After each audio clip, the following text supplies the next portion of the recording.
keep the green attachment on, the 1/16. We're going to push the lever away from us. We're going to fade 1/4 of an inch above the first fade line here.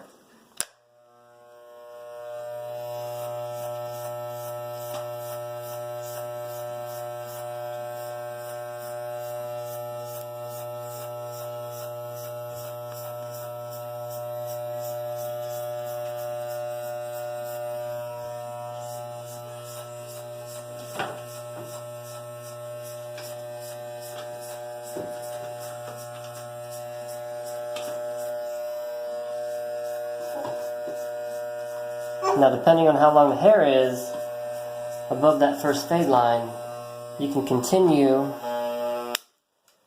after the green attachment and work your way up to the number 1 all the way up to the number 8, and just ensuring that each time when you want it shorter, you have the retractable lever pulled towards you and pushed away when you want it longer.